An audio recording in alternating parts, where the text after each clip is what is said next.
Halo guys, balik lagi sama gue William. Gue di sini lagi mau ngebahas tentang bisnis yang gue udah jalanin kurang lebih 12 tahun belakangan ini. Bisnis yang gue jalanin itu bergerak di bidang pertambangan, yaitu tambang kapur. Nah, awal mula gue masuk di dalam bisnis ini itu karena pada saat itu ada yang menawarkan. Dia adalah salah satu haji, lokasinya ada di Sukabumi. Dia menawarkan kalau dia ingin menjual pabriknya. Surveilah kita ke sana dan akhirnya singkat cerita setelah survei itu kita lihat bahwa prospek bisnisnya bagus dan pada saat itu pasar juga lagi merangkak naik, demand-nya lagi naik. Kapur karena di tahun 2012 ya kurang lebih ya kalau nggak salah itu kapur demand-nya lagi naik. Kenapa? Karena lagi banyak banget pembangunan pabrik bataringan kalau kalian ingat. Nah di tahun itu tuh bataringan lagi naik-naiknya. Nah pada saat itu akhirnya kita memutuskan untuk belilah pabrik ini sama yang namanya Haji Dedi. Nah setelah beli pabrik kapur ini, habis itu ya kita coba untuk jalanin lah gitu. Punya produksi per hari kira-kira sekitar 15 ton kapasitas produksi. Nah, di Sukabumi itu pabriknya itu luasnya kira-kira sekitar 5.000 meter persegi tanahnya dan ada 2 tungku. Nah, tungkunya ini tungku tradisional ya, bukan modern. Sekarang nih yang ada sekarang ini tungkunya semuanya udah modern dan itu mahal banget. Tungku tradisional ini aja ngebangunnya itu kira-kira sekitar 800 juta ya, satu tungku ya. Tingginya itu bisa 12 meter, diameternya itu lingkaran bisa 5 meter, ya, tapi tungkunya sendiri itu diameternya bisa sekitar 7-8 meter. Oke, dengan kapasitas produksi 14-15 ton ini, di 2012 itu gue punya pengeluaran harian itu untuk yang kerjanya kira-kira sekitar 2,2 juta per hari. Itu hanya untuk yang kerja ya, kulinya gitu. Karena mereka itu nggak mau dibayar bulanan, mereka sukanya dibayarnya itu harian. Jadi setiap pagi itu gue mesti keluarin uang dan bayar mereka. Jadi hitungan berapa hasil produksi, bayarlah. Untuk bahan bakar dan bahan baku, kan kalau kapur sebelum dibakar itu kita dapat batu kapur mentahnya yang dimana itu dikirim dari tambangnya dari gunung. Itu bahan baku dan bahan bakar itu pakai kayu gitu atau serbuk gergaji. Itu bayarannya setiap minggu. Jadi setiap hari Rabu. Jadi Rabu itu kita bayaran tuh untuk bahan bakar dan bahan baku. Kapur itu nggak bisa didiemin. Kapur aktif itu harus produksi, barangnya keluar, harus segera diproses. Kalau nggak, dia akan menyerap moisture karena si kapur ini itu sifatnya itu absorb. Jadi dia apa yang ada di luar ini kayak kalian kan kalau misalkan di luar gini kan kalian nggak sadar kalau ada moisture nih, apalagi kalau di Sukabumi kan dingin. Nah itu kalau misalkan kapurnya kita diemin, itu dia akan absorb si moisture itu dan akhirnya kapur itu udah nggak aktif lagi atau udah nggak panas lagi dan akhirnya dia akan menurunkan kadar kapur itu sendiri yang dimana kita butuh kadar kapur itu untuk mengolah bataringan. Nah karena itu pengalaman pertama bisnis dan pabrik gua jalanin di saat itu 14 ton sampai 15 ton per hari itu tuh gue kaget gitu loh.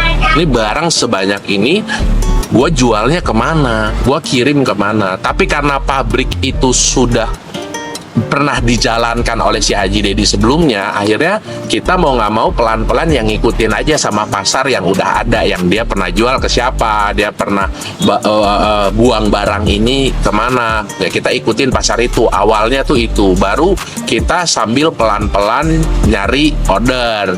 Ya contohnya ke pabrik-pabrik bata ringan, pabrik-pabrik yang punya water treatment. Dan pada saat itu kapur kita juga bisa diolah lagi menjadi kapur tidak aktif atau kapur padam yang dipakai oleh salah satu pabrik gula di Lampung. Itu ya, kapur yang mereka pakai itu namanya hydrated line atau CaOH2 bahasa kimianya. Nah, kita dapatlah orderan itu. Orderan itu kita cuma bisa menyuplai itu selama 8 bulan karena pada saat pabrik gula itu stop produksi, mereka nyetok kapur. Jadi pada saat pabrik gula mau memproduksi gulanya, baru kapur itu harus sudah siap untuk dipakai, dan jadi harus ada standby di gudang. Nah, disitulah, tapi cuman ada window, cuman ada jendela 8 bulan untuk kita supply, dan itu bukan cuma kita aja, banyak banget yang mensuplai kapur itu. Asik cerita.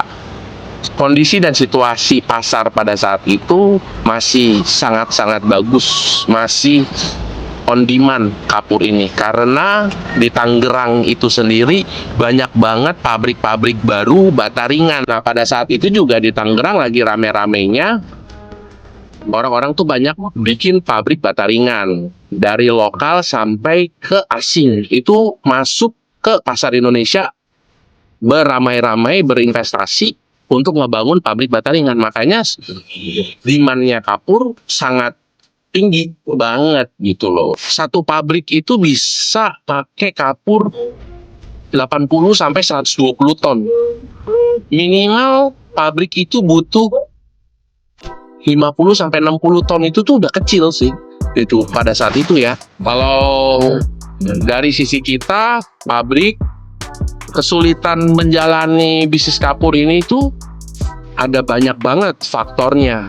Tapi kalau kalian mau bandingkan sama bata ringan itu bukan sulit lagi, tapi udah kompleks, complicated bata ringan. Tapi kalau di kapur itu kesulitannya itu dari SDM. SDM itu sangat berpengaruh karena kita punya tungku tradisional. Jadi kualitas dari si kapur yang dibakar di dalam tungku itu juga pun akan mempengaruhi kalau SDM-nya ini nggak menjalani SOP yang sudah diberikan sama kita dari perusahaan. Jadi kesulitannya itu yang memaintain SDM-nya itu gitu. Belum lagi kalau mereka nyuri. Gimana cara mereka nyuri? Ya, kita misalkan lagi nggak di pabrik atau kita lagi tidur. Mereka itu nanti ngambil tuh dari tungku-tungku itu. Terus habis itu nanti dikit-dikit dijualin ke orang yang ngecer, datang beli kimikan gitu loh. Jadi bukannya ditimbang tapi diukur pakai kimikan kayu gitu, diukur, habis itu mereka jual. Nanti kalau misalkan kita tanya itu barang buat kemana, itu sebenarnya bukan barang kapur, itu barang mentah, dan padahal itu sebenarnya ada harganya. Dan pada saat itu gue nggak tahu, dan akhirnya gue tahu kalau itu sebenarnya ada harganya dan barang itu masih bisa dipakai. Nah itu salah satu kesulitan lah. Jadi kayak kita tuh mesti jadi satpam nungguin terus itu tungku sampai bener-bener tuh kita tahu gitu loh produksinya berapa. Habis itu yang di pinggiran-pinggiran itu tuh perintilan-perintilannya tuh berapa. Jadi intinya gini, lu kalau di dalam bisnis tambang, lu harus tahu berapa uang yang mereka ambil dari lu. Ya, kalau lu udah tahu berapa uang yang mereka ambil dari lu, ya tinggal lu hitung aja. Menurut lu itu wajar atau enggak? Selama masih dalam batas wajar dan pabrik lu masih bisa tetap berjalan dan beroperasi dan menguntungkan, ya kalian merem aja lah gitu. Karena intinya balik lagi lah, mereka juga untuk mendapatkan extra income kan, supaya keluarganya bisa makan juga. Jadi ya harus maklum, merem-merem sedikit lah. Oh, sama satu lagi, kesulitannya itu juga bukan hanya di SDM. Karena ini tungku tradisional, cuaca juga akan membawa pengaruh ke kualitas kapur itu sendiri. Jadi kalau pada saat musim hujan, kalian harus tahu apa yang harus kalian lakukan. Contohnya, ke dalam tungku kalian harus kasih garam kasar, karena garam itu sifatnya, misalkan kalian ditaruh tempat dingin, dia akan menjaga suhu dingin itu. Kalau kalian masukin ke dalam tungku yang panas, ya si garam ini juga tugasnya akan menjaga suhu tungku yang panas itu sendiri juga. Nah, jadi harus tahu. Kadang kita juga masukin ban bekas. Jadi untuk menjaga suhu tungku itu stabil dan tetap panas, ya kalian harus melakukan hal-hal ini. Yang dimana kadang mereka karena nggak mau ngeluarin duit lagi ekstra, akhirnya mereka ya nggak mau gitu loh, karena kan jadi HPP-nya jadi naik, modalnya jadi lebih gede lagi, untung mereka jadi lebih tipis. Nah, itulah salah satunya yang kalian harus pahamin dalam menjalani ini. Karena kapur itu kita bergantung sama kualitasnya. Kalau kualitasnya jelek, itu orang juga nggak mau ambil dan nggak bisa pakai juga. Tapi kalau kualitasnya bagus, juga harganya segitu-segitu aja, dan ya nggak bisa kemana-mana lagi. Jadi ya makanya itu orang itu lebih kayak ya udahlah, yang penting gue bakar 4 jam panen udah, nih barang gua harganya sekian per kilo, mau nggak, lu bisa pakai nggak, lu bisa pakai sana beli, nggak bisa pakai jangan. Nah, lebih kayak gitu kapur. Nah, satu lagi yang terakhir yang gue mau bahas itu adalah keuntungan.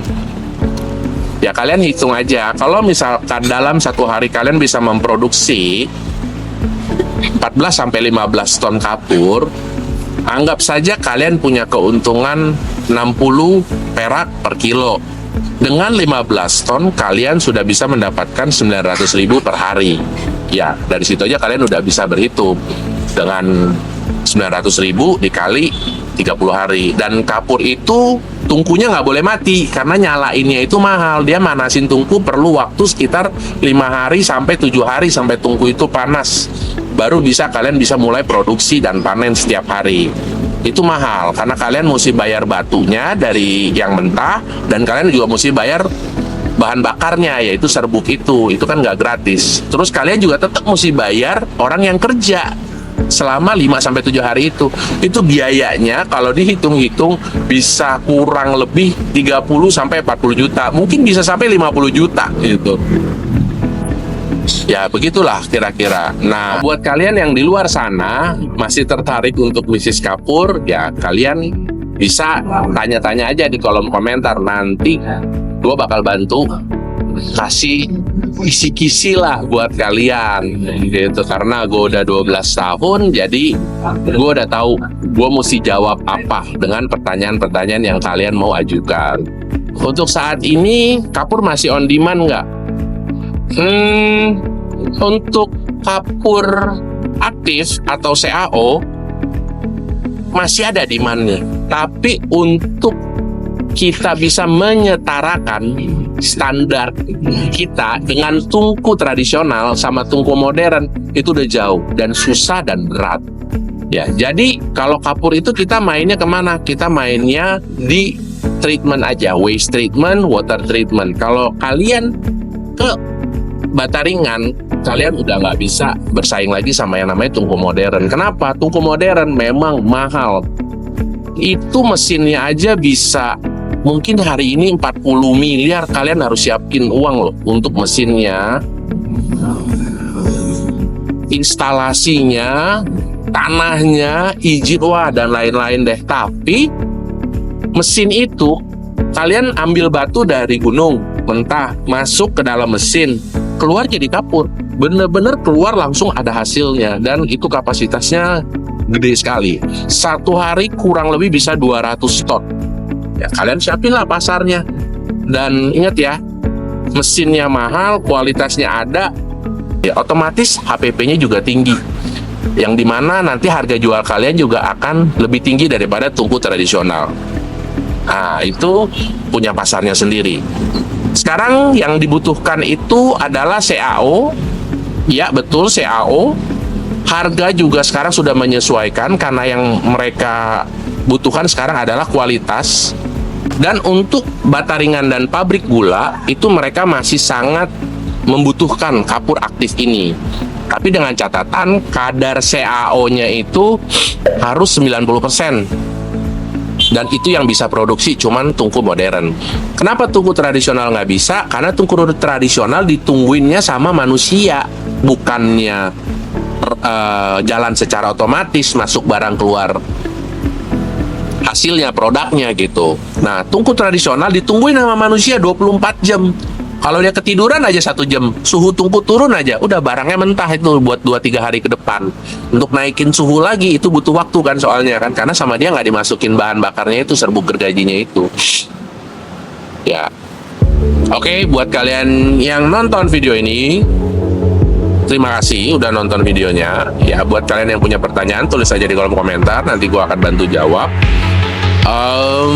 Nanti gue akan nge-share juga beberapa pengalaman bisnis lainnya yang gue punya ke kalian. Dan ini adalah salah satu yang gue udah jalanin lama banget. Jadi kalau mau nanya-nanya, langsung aja di kolom komentar. Oke, bye-bye. See you in the next video.